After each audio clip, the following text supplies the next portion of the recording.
You're now listening to Real Estate Journeys with Matthew Baltzell. Me on the top and I won't stop. Me on the top and I all won't y'all stop. booty shakers. Me on the top and I won't stop. Me on the top. Yo. What's going on, everybody? This is your boy, Matty B, a.k.a. Matthew Baltzell. Welcome back to Real Estate Journeys, the exclusive podcast for new real estate investors looking to grow their brand and their business. Today is Wake Up Wednesdays with your boy, Omar Khan in Dallas, Texas. Omar, what's cracking, my friend? Nothing much, but I am excited to talk to you, and I think things are going to start cracking now. Yeah, glad to have you on. So everybody, Wake Up Wednesdays, we answer the questions that we hear kicking around the can for real estate, and we try and address them and answer them for you.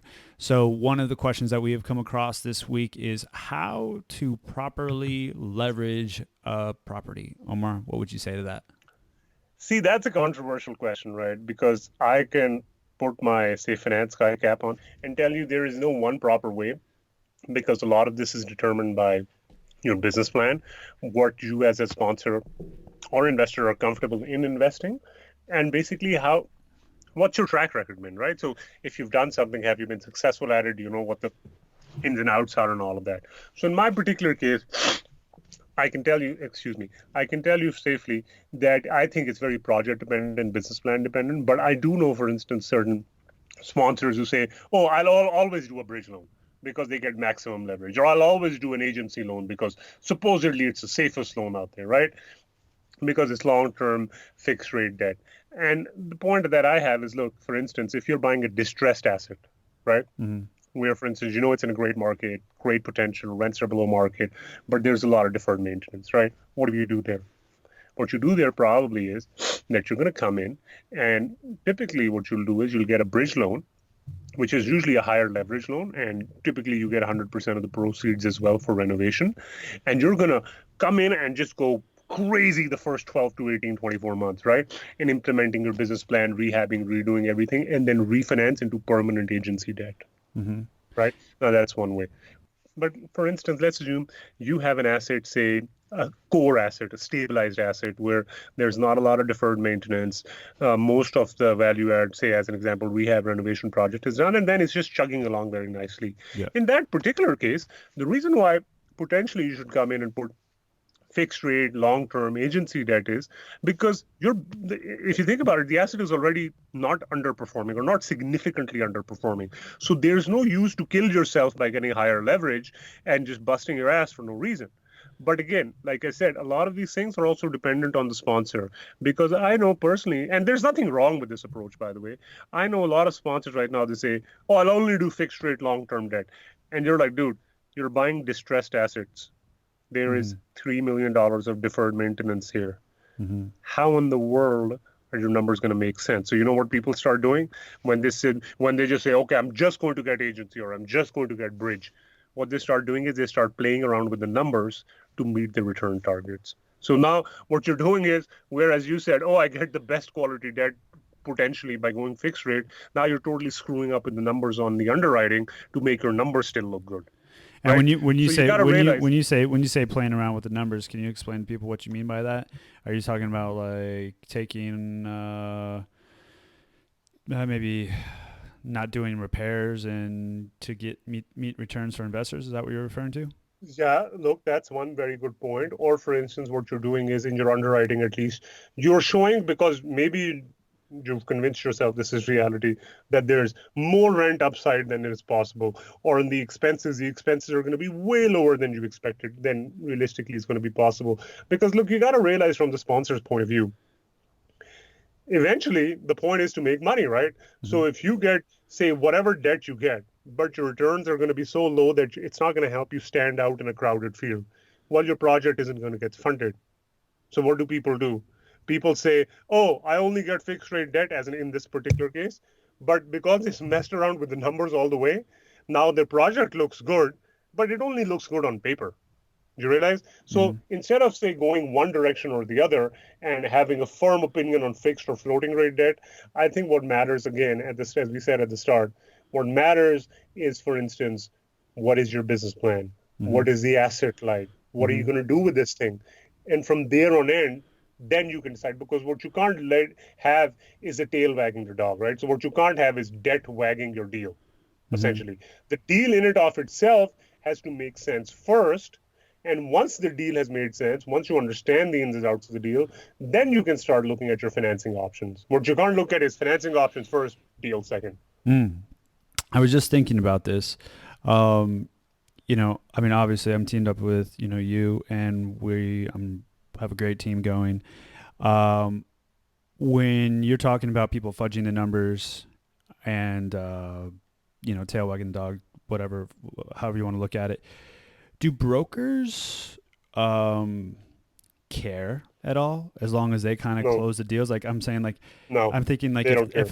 if you were an inexperienced sponsor, right, and you clearly underwrite the deal and you're a sponsor and you think that you can do it, and the broker's like, like those are the type of returns you can do, like, okay, like, hey, as long as I close my No, deal, like, do they but really you have care?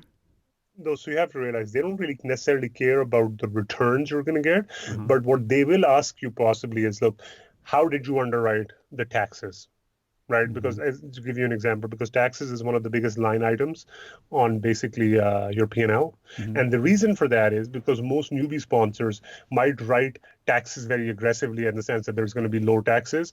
And when it's time to close, they will want to retrade the property because by that time they've basically realized, oh shit, I should have underwritten for way higher taxes, right? So they'll ask you questions like that. For instance, they might ask you, hey, what is your revenue growth projection like? Right? Or like, what are your revenues looking at year 1 and 2, as an example, right?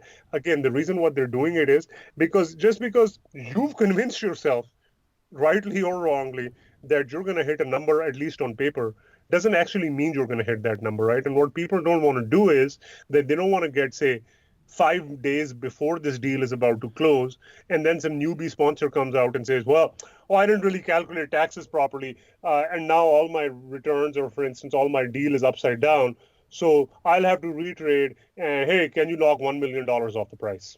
That's what people don't want. So they don't necessarily care about your returns as much as they care about, just to cover their ass, right? What they care about is, hey, is this person roughly in line and not going to retrade the deal, basically, right? Because if their tax uncertain, because let's assume their tax uncertain comes back, or their lender even comes back and says, no, dude, you're a complete moron. Okay, this doesn't even work, and your taxes have to be higher, or even the lender's underwriting, and lender's underwriting is usually very aggressive.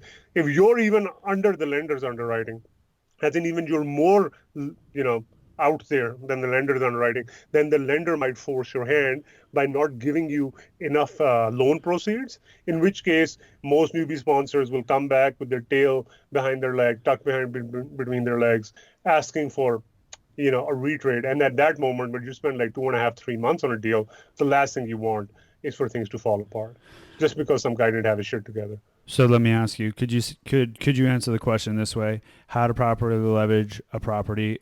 Answer being underwrite a deal properly. Yes, well, no shit. Number one, yes, but I mean, like, if I'm just saying, like, layman's terms. No, but the underwriting of your deal is also, again, dependent on your business plan, right? So, for instance, somebody might come in and say, I want to rehab and renovate 100% of the units. And let's assume they have a budget to do that. Their numbers are presumably going to look a lot different than, for instance, somebody says, I want to come in and only rehab, say, 50% of the units, right? So understanding your business plan, understanding where you're going with this asset, and then underwriting, it would be the key features, as opposed to underwriting, because no two people's underwriting is going to be exactly the same, right? Because everybody's business plan is different. So the key takeaway: have a strong business plan with a good underwriting attached to it. Yep. Boom. Awesome, guys. So that's the key takeaway. Once again, key takeaway is have a good business plan along with key underwriting, and you will be able to properly leverage your property. There we go. Awesome. Well, Omar, thank you very much for being on Wake Up Wednesdays this week again, and we'll catch you on the next go around, my friend. Thank you very much. Have a good one. Guys, thank you so much for listening to Real Estate Journeys. Your support is greatly appreciated. Now, I'm going to need you to take it one step further. If you found this content enjoyable, valuable, or entertaining, please head on over to iTunes to subscribe and leave a comment with a 5-star review. Peace!